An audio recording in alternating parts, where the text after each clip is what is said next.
श्री शिवाय नमस्तुभ्याम हर हर महादेव। जैसा कि आप सभी को पता है, सोमवार अष्टमी वह दिन होता है जिसे गुरुजी ने बताया है कि यह शिव और पार्वती के मिलन का दिन है। ऐसे में गुरुजी पंडित प्रदीप मिश्रा जी ने कुछ विशेष उपाय बताए हैं जो कि सिर्फ और सिर्फ सोमवार अष्टमी की विशेष तिथि में करने होते हैं। और आपको बता दें, 26 अगस्त को है सोमवार की अष्टमी।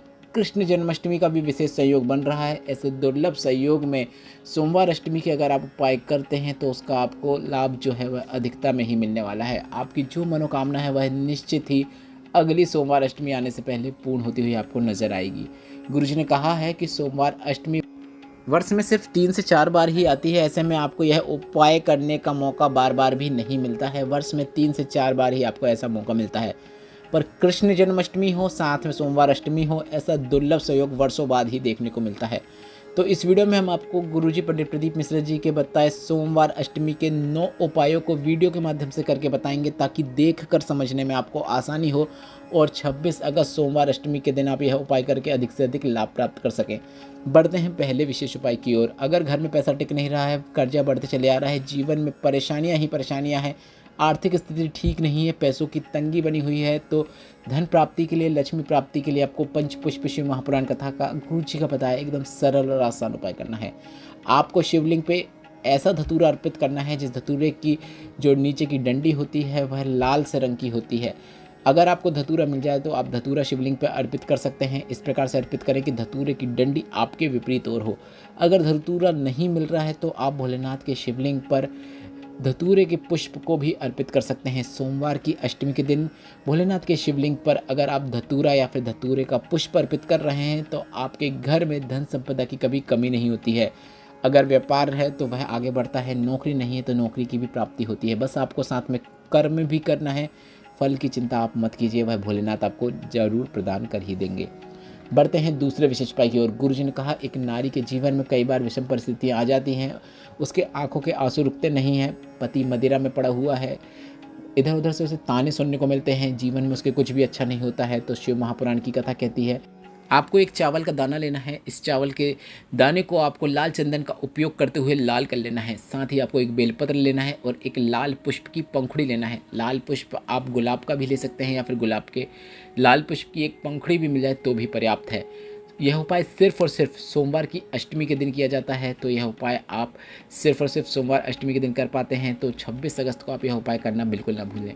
आपको माँ मालिनी के नाम से, माँ गौरा के नाम से, माँ आदिशक्ति के नाम से, तीनों का नाम आपको स्मरण करना है। आप एक साथ नाम ले सकते हैं, माँ मालिनी, माँ गौरा, माँ आदिशक्ति, भवानी। इस प्रकार से नाम लेते हुए सभी चीज़ों को आपको माता अशोक सुंदर के स्थान पर अर्पित कर देना है। वीडियो में बताया अनुसार आप यह उपाय कर सकते हैं। गुरुजी ने जैसा बताया है वैसा ही हमने आपको करके दिखाया है। इसके बाद गुरुजी ने कहा कि मत्स्य पुराण, विष्णु धर्मोत्तर पुराण, नवदुर्गा उपनिषद कहती है कि माँ मालिनी, उमा और आदिशक्ति भवानी का नाम साधारण नहीं है, बहुत बल होता है। उस नारी के जीवन से दुख कष्ट समाप्त हो जाता है अगर वह यह उपाय सिर्फ मात्र एक बार भी कर दे। तो अगर आपके जीवन में बहुत दुख है, तकलीफ है, कष्ट है तो आपको यह सरल और आसान उपाय एक बार अवश्य सोमवार अष्टमी में करना चाहिए। बढ़ते हैं तीसरे उपाय की ओर।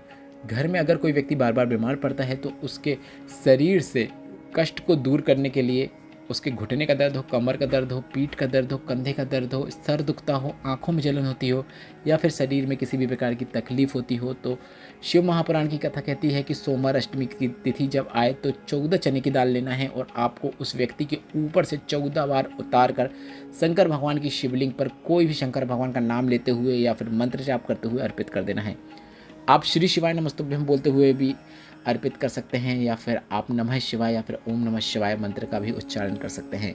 आप जब उसके ऊपर से 14 बार घुमाएंगे तो आपको घड़ी की विपरीत दिशा की ओर घुमाना है। इस बात का आपको ध्यान रखना है। आप वीडियो के माध्यम से भी देखकर समझ सकते हैं कि यह विशेष उपाय आपको किस प्रकार से करना है। बढ़ते हैं चौथे विशेष उपाय की ओर। नोएडा की नवनिधि शिव महापुराण कथा में गुरुजी ने सोमवार अष्टमी की एक विशेष उपाय की जानकारी दी थी, जिसे हम निर्मलेश्वर महादेव वाला एक विशेष उपाय कहते हैं। गुरुजी ने कहा था कि अगर आपको लग रहा है कि आपको कोई तकलीफ़ देने का प्रयास कर रहा है या फिर जीवन में दुख तकलीफ़ कष्ट समाप्त ही नहीं हो रहा है या फिर कोई फाइल आगे नहीं बढ़ रही है या फिर किसी कार्य में सफलता प्राप्ति के लिए, कार्य में सिद्धि प्राप्त करने के लिए, मतलब अपने कार्य को पूर्ण करने के लिए घर का कोई भी एक सदस्य यह उपाय कर सकता है, उसका लाभ घर के सभी सदस्यों को प्राप्त होता है। तो आप किसी फाइल को आगे बढ़ाने के लिए भी यह उपाय कर सकते हैं, किसी कार्य में सफलता प्राप्ति के लिए भी यह उपाय कर सकते हैं। आपको 5 वृक्ष की 5 पत्तियाँ लेना है, मतलब एक वृक्ष की आपको एक ही पत्ती लेना है। तुलसी और केतकी के वृक्ष की पत्तियों को आप उपयोग में नहीं ला सकते, इस बात का आपको ध्यान रखना है। तुलसी और केतकी को छोड़कर 5 वृक्षों की 5 पत्तियाँ ले सकते हैं और आप वीडियो के माध्यम से देखकर समझ सकते हैं कि यह उपाय आपको किस प्रकार से करना है। 5 वृक्षों की 5 पत्तियाँ लेना है, इनके ऊपर आपको एक सफ़ेद पुष्प को रखना है और इन सभी चीज़ों को आपको माता अशोक सुंदरी के स्थान पर स्पर्श कराते हुए, अर्पित नहीं करना है यहाँ पे, सिर्फ यहाँ पे आपको स्पर्श कराना है। स्पर्श कराते हुए सभी चीज़ों को आपको निर्मलेश्वर महादेव का नाम लेते हुए शिवलिंग के ऊपर अर्पित कर देना है। बस इतना ही करना है। लंबे समय से अटके हुए कार्य भी आपके पूर्ण हो जाते हैं। बढ़ते हैं 5वें विशेष उपाय की ओर। अश्वत्थामा शिव महापुराण कथा में गुरुजी ने एक विशेष मनोकामना पूर्ति उपाय की जानकारी दी थी, जिसे आप इस सोमवार अष्टमी की विशेष तिथि में कर सकते हैं। गुरुजी ने कहा, अगर भोलेनाथ आपकी बात नहीं सुन रहे हैं, मनोकामना लंबे समय से पूरी हो रही है, घर में धन संपदा की कमी है, तो आपको एक सरल और आसान उपाय करना है।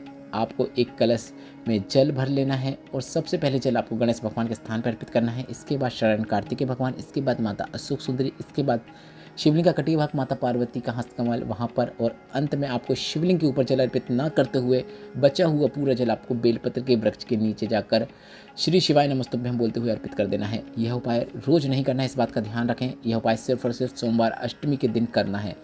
इसके बाद आपको वहीं पर बैठकर या खड़े होकर, जैसी व्यवस्था है, 1 मिनट तक श्री शिवाय नमस्तुभ्यम मंत्र का जाप करना है, या फिर 108 बार श्री शिवाय नमस्तुभ्यम मंत्र का जाप करना है। इसके बाद आप अपनी मनोकामना बोल सकते हैं।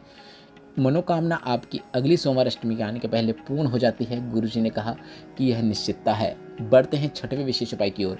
सीहोर कोबरेश्वर धाम के पिछले वर्ष की महाशिवरात्रि शिव महापुराण कथा में गुरुजी ने शमी पत्र से जुड़े एक मनोकामना पूर्ति उपाय की जानकारी दी थी, जिसे आपको इस सोमवार अष्टमी के दिन करके अधिक से अधिक लाभ प्राप्त करना है। गुरुजी ने कहा, अगर आप शमी पत्र को शिवलिंग पे अर्पित करना चाहते हैं, वो भी मनोकामना पूर्ति के लिए, तो शमी पत्र को शिवलिंग पे अर्पित करने का एक विशेष तरीका होता है। आपको शिवलिंग का श्रृंगार कर लेना है, मतलब आप जल चढ़ा दीजिए, अभिषेक कर लीजिए, श्रृंगार कर लीजिए। अगर आपको करना हो, या तो नहीं कर रहे हैं तो कोई दिक्कत की बात नहीं है, आप डायरेक्ट यह उपाय भी कर सकते हैं, पर अगर सभी श्रृंगार कर रहे हैं तो काफ़ी अच्छी बात है। श्रृंगार करने के बाद आपको शमी पत्र को सबसे पहले माता पार्वती के हस्तकमलों पर स्पर्श कराना है। इसके बाद इस शमी पत्र को शिवलिंग के ऊपर अर्पित कर देना है। श्री शिवाय नमस्तुभ्यम या फिर नमः शिवाय या फिर ओम नमः शिवाय कहते हुए आपको यह उपाय करना है। और जब आप शिवलिंग के ऊपर शमी पत्र को अर्पित कर देंगे, तो इसके बाद आप हाथ जोड़कर भोलेनाथ से अपनी मनोकामना कर सकते हैं। गुरुजी का बताया यह विशेष उपाय आपको इस सोमवार अष्टमी में अवश्य करना चाहिए। बढ़ते हैं 7वें विशेष उपाय की ओर। गुरुजी ने कहा है, एक बेलपत्र जिसके बीच वाली पत्ती में अगर आपने पीला चंदन लगाया है और उसके बाद आपने उसमें एक अक्षत, मतलब एक चावल का दाना लगाया है, इसके बाद इस बेलपत्र को अगर आप शिवलिंग पे अर्पित कर रहे हैं, तो यह बेलपत्र आपकी मनोकामना पूर्ति करने वाली बेलपत्र होती है। पर सोमवार अष्टमी के दिन इस बेलपत्र को अर्पित करने का एक विशेष समय है। यह बेलपत्र आपको सोमवार अष्टमी के दिन शाम के समय, मतलब प्रदोष काल में शिवलिंग पर अर्पित करना है, और इस प्रकार से अर्पित करना है कि बेलपत्र की डंडी जलाधारी की ओर होना चाहिए। बढ़ते हैं 8वें विशेष उपाय की ओर। गुरुजी ने बताया है कि सोमवार अष्टमी का दिन शिव और शक्ति के मिलन का दिन होता है। ऐसे अवसर पर आपको एक 2 बाती वाला दीपक प्रज्वलित करना है। अब आपको 2 लौ प्रज्वलित नहीं करना है, इस बात का आपको ध्यान रखना है। 2 बाती बनाना है और दोनों बाती को मिलाते हुए आपको 1 बाती करना है, और इसके बाद यह लंबी बाती ही रहेंगी दोनों, और ऐसे में जो मिलाने के बाद बाती बनेगी वह भी लंबी रहेगी। इसके बाद इस बाती को आपको भोलेनाथ के मंदिर में जाकर प्रदोष काल में प्रज्वलित कर देना है। इसमें आप घी का उपयोग कर सकते हैं। बढ़ते हैं 9वें और अंतिम उपाय की ओर। गुरुजी ने कहा, अगर घर में धन संपदा की कमी है तो आप किसी भी सोमवार को यह विशेष उपाय कर सकते हैं। आपको तो नियम बना लेना है कि मैं प्रत्येक सोमवार के दिन बेलपत्र के वृक्ष के नीचे जाकर एक घी का दीपक प्रज्वलित करूंगी। इस दीपक में आपको लंबी बाती का उपयोग करना है, गुरुजी ने कहा है। गुरुजी ने कहा, अगर सोमवार के दिन बेलपत्र के नीचे प्रदोष काल में, मतलब शाम का वह समय सूर्यास्त के 45 मिनट पहले से लेकर 45 मिनट के बाद तक का समय प्रदोष काल कहलाता है, या फिर आपको शाम का वह समय जिसमें सूर्य तो दिखाई नहीं दे रहा है पर रोशनी है, वह समय भी प्रदोष काल कहलाता है। ऐसे में आप इस समय बेलपत्र के वृक्ष के नीचे एक लंबी बाती का घी का दीपक प्रज्वलित कर देते हैं, तो आपके घर में माता लक्ष्मी की भी विशेष कृपा होती है और आपके घर में धन वृद्धि देखने को मिलती है, कर्ज मुक्ति देखने को मिलती है। इस वीडियो में बताए गए उपायों से जुड़े अगर अभी भी आपके मन में कोई प्रश्न है तो वे प्रश्न आप कमेंट बॉक्स के जरिए पूछ सकते हैं। साथ ही हमने व्हाट्सएप चैनल बनाया है जिसमें हम रोजाना की तिथियों की जानकारी के साथ साथ प्रदोष काल और अन्य उपयोगी जानकारी आप तक पहुँचाते हैं। तो उसमें जुड़ने के लिए मैंने कमेंट बॉक्स में व्हाट्सएप चैनल की लिंक दे दी है, जिसमें टच करके आप व्हाट्सएप में हमें फॉलो कर सकते हैं, जो कि बिल्कुल फ्री है। श्री शिवाय नमस्तुभ्यम। हर हर महादेव।